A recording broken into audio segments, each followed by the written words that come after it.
is video 2.2 for the credit completion course, and in this video we're going to look at linear functions and their graphs, but this is the second round of that, and we're looking more at writing the rules for linear functions. So the first thing that you need to remember, just like when you're graphing things, is that the rule always looks y equals mx plus b. So whenever you're asked about linear equations, that's the equation you start with. That's your starting point. Now, what does that mean again? Well, look at some examples. Here's some examples of linear equations. Y equals 2x minus 4.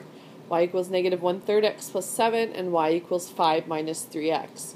All of these are y equals already, and they're all linear because they have a single x in them.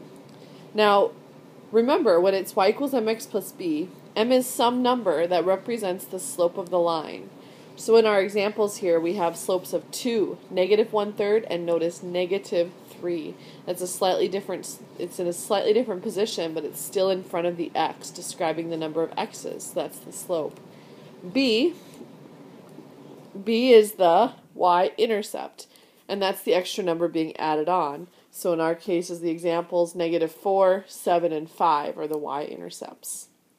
So that's the first thing we need to know about these rules. And what we're going to do is remember as well that these rules describe points. Points x comma y that work in this particular case that, have this relationship. So these points x, y have this relationship y equals 2x minus 4 for every x. So we're looking for rules that have the same relationship when we're given some points. So we want to remember these key things, what m and b stand for, and that x and y are points on the line. So let's take a look at our first example. I'm going to show you two methods to solving and writing these rules. The first example is kind of an easier one because they actually give us most of what we want. So example 1, we're writing the rule for a line that goes through a point, 5, 14, and has a slope of 3. So the first thing we always do when we're writing a rule for a line is we write the general form of the rule, y equals mx plus b.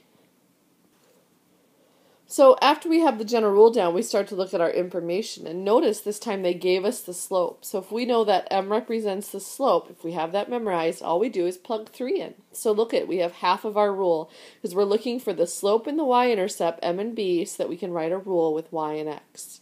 So now we have to find b.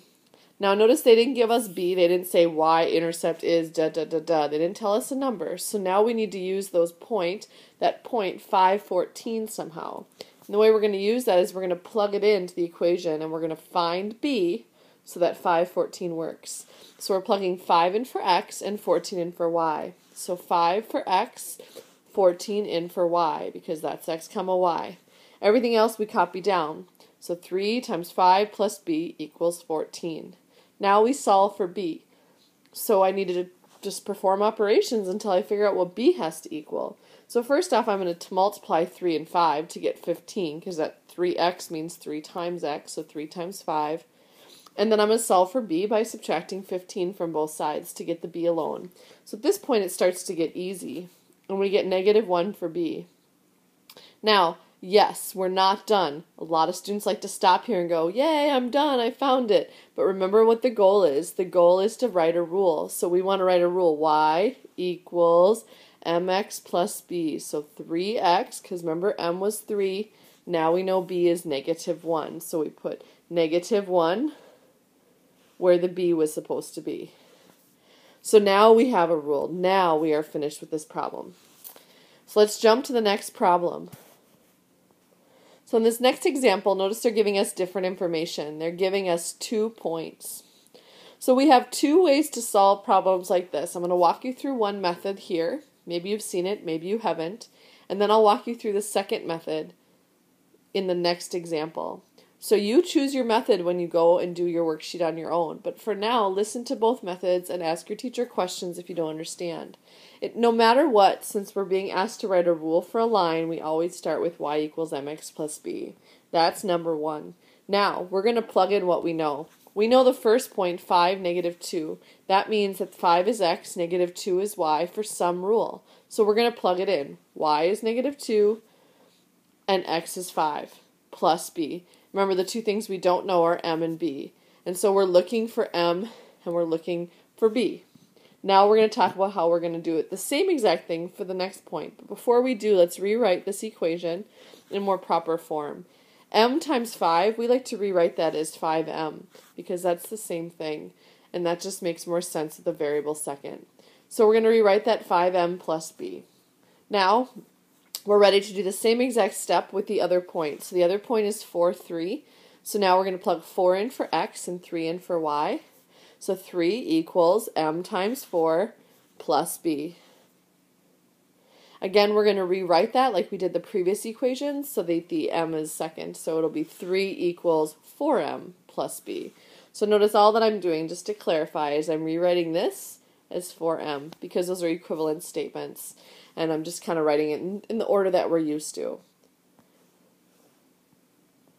So now I have this two equations, this system of equations that I want to solve. So these two equations are a system because they have two variables, m and b, and I have two equations, so I can solve that. Now I first start by writing the line down the equal sign because I see elimination strategy as the strategy to solve this system because m and b are on the same side together. But notice when I add the two equations together, the b's will not eliminate here. You'd get 2 b's. The m's would not eliminate here because you'd get 9 when we add everything together. So we need to do something to the equation to make sure something eliminates. So here's what we're going to do. We're going to times the top equation by -1 because that's going to create a negative b, which will create a 0 with that other positive b. So let's see what how that happens here. So we times everything by -1 and we get 2 equals -5m minus b.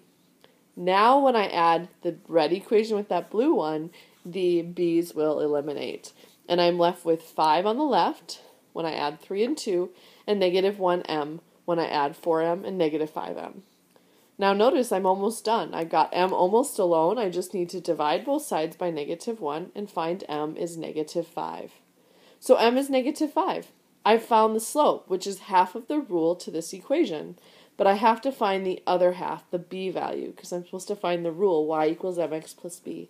So now my last step is to plug in what I know, and I know m is -5, but I still need to find b. So to find b, I'm going to go back to this red equation here, 3m equals 4m plus b, and I'm going to plug in everything I know. Now I know that m is -5. So I'm going to plug in -5 for m. So 4 times -5 plus b. Now I can solve for b. So 3 equals -20 plus b. Add 20 to both sides to get b alone. And I get 23 equals b. So now I know what b is and I can finish writing my rule. My rule is -5x plus 23. Because m was -5 and b was 23. So there's your rule for your second example here.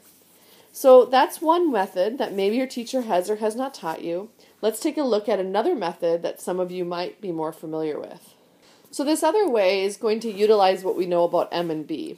Okay, so we're still going to start with our equation, y equals mx plus b. Notice we're still given 2 points, but what we're going to do is we're going to find m by using the definition of m. M, remember, is the slope.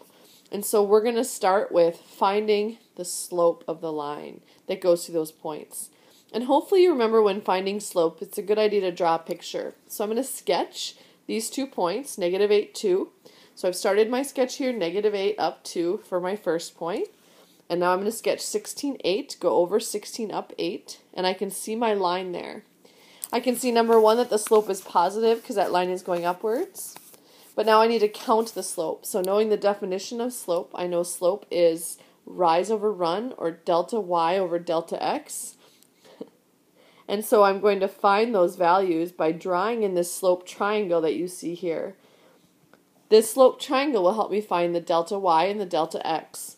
Delta y is the change in y, and delta x is the change in x. So I'm looking at how much things change from the red point to the green point.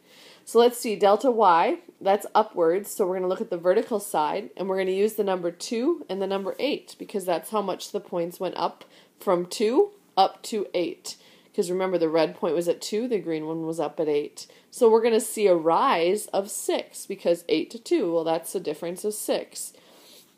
8 minus 2 is 6. So that's my delta y. Now I need to do the same idea with delta x. So delta x, remember, is now the change in x's. So I'm going to use the difference between the x's. So 16 and negative 8. And in this case, I'm going to do 16 minus negative 8. Delta means difference. We're finding out how much they changed. So 16 minus negative 8 is 24. So the difference between the x's is 24. So that is actually my slope, 6 over 24. Now it's not 100% proper yet because I need to simplify it. Math people don't like big numbers when they can help it. So we're going to simplify that. And the way we simplify fractions is we divide top and bottom by the same number, because that's like dividing by 1. So we're going to divide by 6 because both numbers can be divided by 6, and that's the greatest common factor, the largest number that both of them can be divided by. So I end up getting 1 over 4. Now some of you might punch this into your calculator and get 0.25. And in this case I'm okay with that, but if the decimal's not a nice one, like 0.25, like let's say it was 0.833 and it went on, I would say use the fraction. Leave the fraction there. We'll use the decimal when we need to calculate things, but the fraction is more accurate. So now let's take a look at what we have. Now we have part of the rule. We have m. So we have the slope, m is 1/4. So here's our rule so far, 1/4 x plus b. So we still need b. So now we're going to do step 2, which is plug in your point to find b. And it doesn't matter which point, a point, any point that is on this line.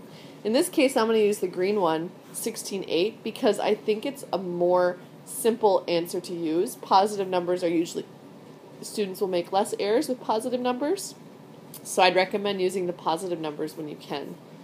So I'm plugging in 16/8, remember 16 for x, 8 for y, and now I'm just going to solve. 1/4 times 16 is 4, so now I have 4 plus b, and then subtract 4 from both sides to get b alone, and I get b equals 4. So my rule is 1/4 x plus 4. So we are, I want you to remember that number one thing is you have to write down the rule, y equals mx plus b, and then solve for what you don't know by using what you know. Those are key. And your rule will always end up being some numbers times x plus a number, mx plus b, where m and b are numbers. So definitely ask lots of questions. We'll be checking your work as you work today, but work through the practice problems just to make sure you've got it and can test out of it. Good luck. Thanks for watching.